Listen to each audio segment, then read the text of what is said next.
tous, bonjour à tous, bienvenue, pour ce nouveau Zèbre Interview.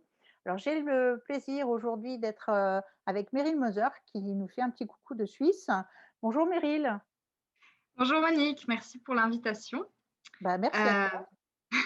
Ça me fait plaisir, c'est rigolo. Je m'appelle Meryl Moser, j'ai 37 ans.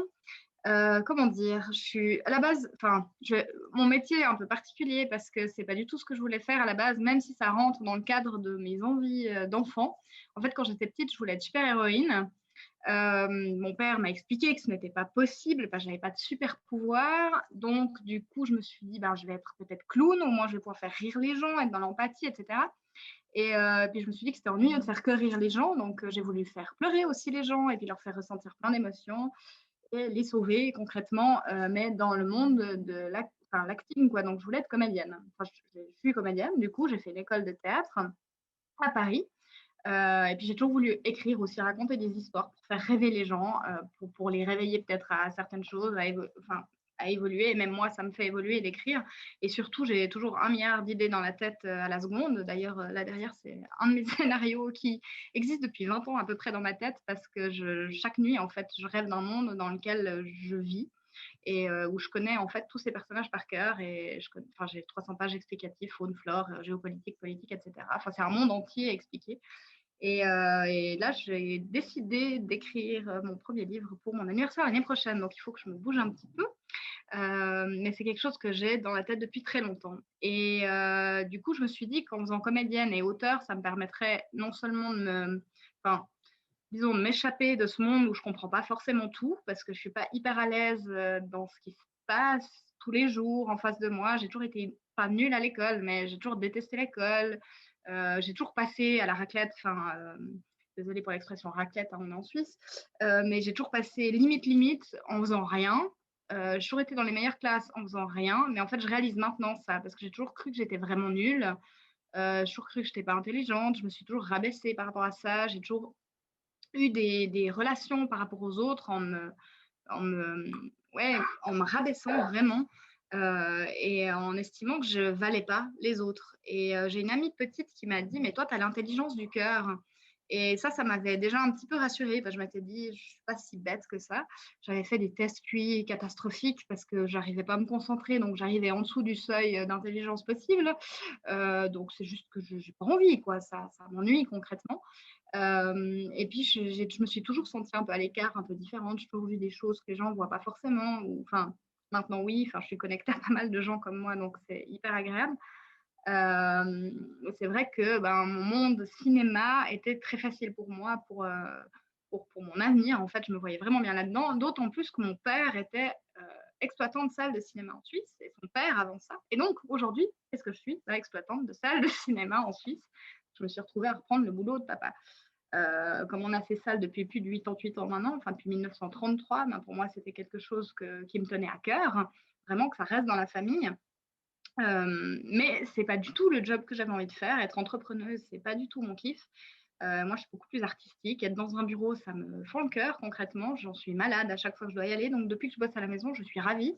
C'est terrible à dire, mais cette période Covid m'a révélée à moi-même en fait et m'a fait découvrir qui j'étais vraiment et m'a fait comprendre en fait ce qui était essentiel dans la vie, qui pour moi est déjà le bien-être et de m'aimer moi-même. Et ça a été très compliqué, très long et très dur. Enfin, j'ai passé par une dépression pour m'en rendre compte. Et c'est vrai que cette période de mars à juin cette année m'a vraiment révélée et réveillée. Voilà, et c'est juste après ça qu'on s'est croisés. Et là, il y a eu une autre révélation. Parce que tu m'as parlé justement des zèbres. Moi, je connaissais pas du tout ce que c'était en fait. Tu m'en as même pas parlé, tu m'as envoyé sur ton blog en disant réponds aux questions. Puis j'ai répondu aux questions, j'ai mis oui à tout. J'étais là, bon, je suis zèbre, qu'est-ce que c'est? Je me suis un peu renseignée et c'est vrai que quelques semaines avant, j'avais une amie qui m'avait prêté un livre sur les adultes HP et moi, ça me parle pas du tout. J'ai dit, mais absolument pas. C'est pas moi.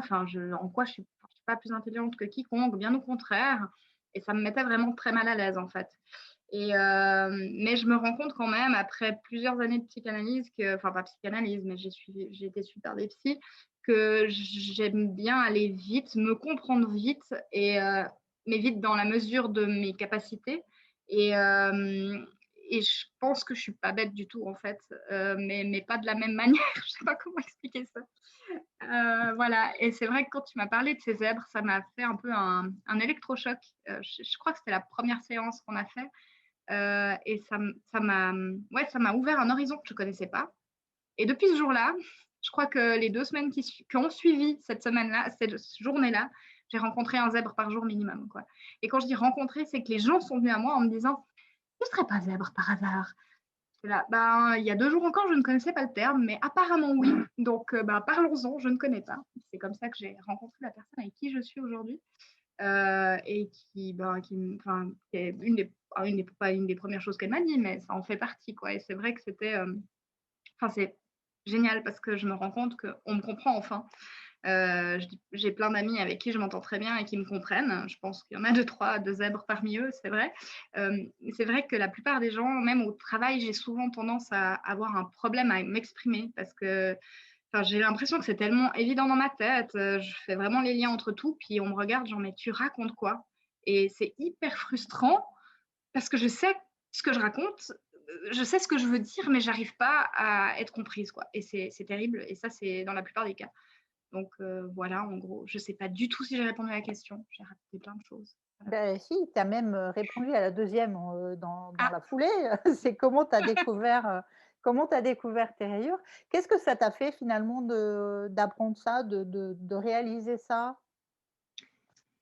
Je dirais que ça m'a apaisée, en fait. Ça m'a soulagée, parce que je me suis vraiment toujours sentie différente sur plein de points, et ça a toujours été très frustrant pour moi. Mais à la fois, j'ai toujours été contente de pas être tout à fait pareille. Mais j'avais besoin d'être avec des gens qui sont quand même un peu comme moi, et c'est vrai que de me rendre compte déjà bah, c'était normal, enfin, que c'est juste différent, comme beaucoup d'autres choses, enfin, on est tous différents sur tellement de points, mais là, c'était vraiment quelque chose de fondamental, et ça m'a permis de respirer. Alors là, quand je parle, j'ai pas l'air de respirer, je suis beaucoup plus zen qu'avant et beaucoup moins surexcitée qu'avant et beaucoup plus posée et ancrée, et c'est vrai que ça m'a permis de me recentrer, de savoir qui j'étais, qui je suis, et de devenir qui je suis aujourd'hui, et ça, c'est un sacré cadeau, alors merci Monique. Bah, merci à toi, hein, tu as fait un sacré chemin en tout cas et est-ce que tu as rencontré des problèmes liés à cette douance? À part le fait que tu avais peut-être du mal à te faire comprendre, par d'autres personnes? Par rapport à ce qu'on en lit ou ce que j'ai vu, je sais que beaucoup s'ennuient, quand on est enfin, moi la première quand on me parle de tout et de rien, ça m'emmerde franchement, pardon du terme. Heu, c'est et encore c'est soft.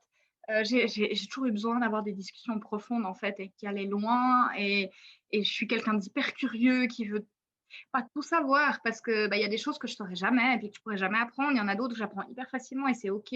On n'a pas besoin de tout savoir et c'est pas grave d'ignorer des choses, mais de pouvoir partager et puis le faire sans jugement et dans le respect de l'autre, et ça, pour moi, c'est quelque chose qui a toujours été un problème. Parce que je me suis toujours sentie jugée, mais ça, c'est de ma faute. J'ai toujours eu l'impression d'être pas assez bonne et douée pour les autres, donc du coup, dès qu'il y avait une discussion intelligente, intéressante, qui m'intéressait, j'osais pas parler, de peur d'être soit coupée, soit contrecarrée, enfin, et j'ai jamais été très douée en, comment on dit? En surenchérissement, c'est pas ça, mais quand on a En tendance répartie? à voilà, la répartie, merci. Bah, d'ailleurs ça, retrouver les mots, moi, c'est une catastrophe. J'ai trop de trucs dans la tête, j'arrive pas à trouver les bons mots, des fois, je les sors en anglais ou j'arrive pas à les sortir, et du coup, la répartie pour moi, c'est un gros problème, et je sais que j'en ai, mais quand je suis à l'aise, et je suis rarement à l'aise, dépend en fait, je suis à l'aise avec les zèbres maintenant, donc c'est cool, j'ai plus peur, je suis moi-même, ça se passe nickel, et j'arrive très bien à trouver mes mots. Mais c'est vrai que ça a souvent été un problème, et c'est vrai que dans les groupes, dès qu'on est plusieurs à devoir parler ensemble, là, je me tais, j'écoute. À part si c'est pour faire la fête, c'est moi la première à faire la fête et je m'éclate avec plein de gens, mais c'est vrai que j'ai plus tendance à avoir une facilité à discuter, seule à seule avec une personne. Enfin, j'ai toujours des relations beaucoup plus intenses, heu, avec une personne unique. Puis c'est plus facile pour moi aussi de ressentir ce qu'elle ressent. Enfin, je suis beaucoup dans l'empathie et le ressenti, quoi, donc ça me parle plus. Enfin, c'est plus facile à une personne qu'à 20, quoi. Hem, Après, dans les difficultés, bah, l'école, comme j'ai dit avant, c'était vraiment quelque chose, enfin, c'était une catastrophe pour moi. Je trichais même tellement ça m'ennuyait, jusqu'à ce que je me fasse avoir, mais ça changeait rien. Enfin, ouais, ça a toujours été, j'ai toujours fait ce que je devais faire, en gros. Là, je suis des cours maintenant. J'ai repris, en fait, des études. Je fais un brevet fédéral de spécialiste en gestion de PME que je dois terminer pour la fin de l'année. Mais tout ce que j'ai déjà fait jusqu'à aujourd'hui, à part, bon, le droit et puis les finances, qui sont définitivement pas mon truc. Tout le reste, tout ce qui est leadership ou même construire un dossier pour parler de son entreprise, là, c'était nickel. J'ai fait ça en 2 jours pendant le Covid à un moment donné parce qu'on n'avait plus que 2 jours. Enfin, c'est d'une facilité parce que ça me plaît. Quand ça me plaît, il y a aucun problème. Je suis à fond dedans, c'est la passion, puis je suis. Mais si ça m'ennuie, ça peut traîner. Enfin, je suis très procrastinatrice, je dois l'avouer. Donc, dès que j'ai peur ou que ça m'ennuie, je laisse tomber ou enfin, je mets à vachement plus tard. Puis quand je dis vachement plus tard, ça peut prendre 20 ans comme ça, quoi. Parce que j'ai toujours eu peur de ce, de ce que quoi, du vide d'après, en fait, je pense. Et enfin, je sais que je suis capable, mais j'ai peur. Ça, c'est un gros problème. Mais je le sais maintenant, donc j'essaye d'aller à l'encontre de cette peur. Parce que c'est ce qui nous tient le plus dans la vie. Mmh. Et qu'est-ce que tu as mis en place? Est-ce que tu as des trucs et astuces pour mieux vivre cette douance? Comment ça est-ce que tu as ouais, des tactiques, particulières? Bah, j'essaye d'éviter les situations où je suis mal à l'aise d'avance, on va dire. Donc, toutes les réunions à plusieurs, soit je donne le lead à quelqu'un d'autre, ce que j'ai bien compris maintenant, puis ça se passe très bien. Avant, je trouvais bizarre de donner le lead vu que c'était moi la directrice, ça devait être à moi d'assumer, mais en fait non, je suis pas douée pour ça. Pourquoi c'est moi qui devrais faire ça? Bah non, je l'ai confié à mon bras droit avec qui je m'entends très bien et puis, il le fait beaucoup mieux que moi, donc c'est super. Ça m'a permis vraiment de relâcher un peu, au niveau de la pression que je me mettais à chaque fois qu'on avait des réunions au travail, donc c'est top. C'est vraiment en fait de rester qui on est à chaque instant. Alors c'est pas toujours facile, hein, je suis la première à m'énerver des fois, mais parce que je perds patience et puis dès que je suis frustrée ou que je perds patience, j'ai tendance à m'énerver. Hem, mais je suis frustrée aussi quand les autres me comprennent pas. Alors maintenant je respire, je me dis: «Bon, tout le monde ne peut pas te comprendre, c'est pas grave, on va essayer d'expliquer les choses différemment, c'est pas de leur faute, c'est autant enfin il y a pas de faute quoi, c'est comme ça». Je prends un peu de recul en fait. J'essaye de ouais, de prendre du recul, de respirer et puis, de voir les choses différemment en fait, sous un autre angle, de sortir du cadre donné que j'ai l'habitude de voir, voilà. Entrer dans la enfin sortir de la comfort zone, du coup, effectivement. Et qu'est-ce que tu pourrais conseiller aux autres personnes zèbres? Bah, c'est d'être soi, mais vraiment d'être soi, de pas avoir peur de l'être parce que, mmh, ça résonne juste pour moi, pardon. C'est que moi j'ai tellement peur pendant des années d'être moi-même.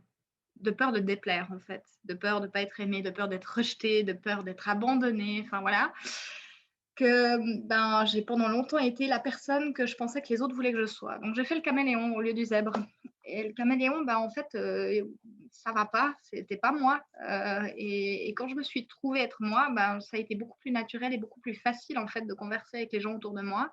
Je suis beaucoup plus heureuse depuis et puis si ça plaît pas à tout le monde, bah, tant pis en fait, tant qu'on le fait pas avec, enfin tant qu'on le fait avec le respect, la bienveillance, il y a aucune raison que ça se passe mal et tant qu'on est bienveillant envers nous-mêmes et qu'on a du respect envers nous-mêmes et qu'on s'aime, pour moi, c'est ce qui compte le plus et je dis pas que j'y arrive tous les jours, enfin si tous les jours oui, mais des fois ça lâche un peu et je reviens à ça.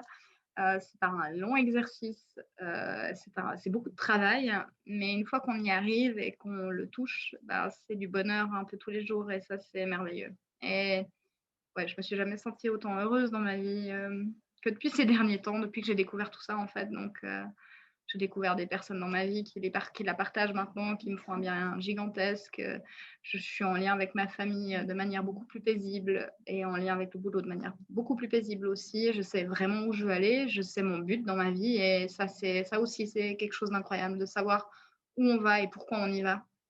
Après le chemin, peu importe, mais juste savoir qu'est-ce qu'on veut faire de nous dans cette vie et c'est ce besoin d'utilité, en fait, parce qu'il y a vraiment un besoin d'être utile, un besoin de profondeur et d'être pas là pour rien et pendant des années, j'ai senti que je servais à rien et je sais que c'est pas le cas, mais c'est le ressenti que j'en avais et du coup, ça me portait pas et ben, voilà, j'ai fini par faire une dépression. Donc autant être soi-même et puis se laisser porter par son rêve, ses rêves, sa passion et suivre qui on est vraiment.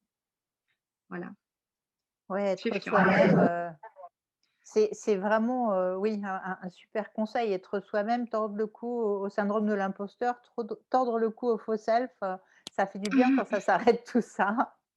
C'est vrai. Oui, Est-ce que c'est tu un aurais, paradis. est-ce que tu aurais un dernier mot pour conclure? Il faut rire.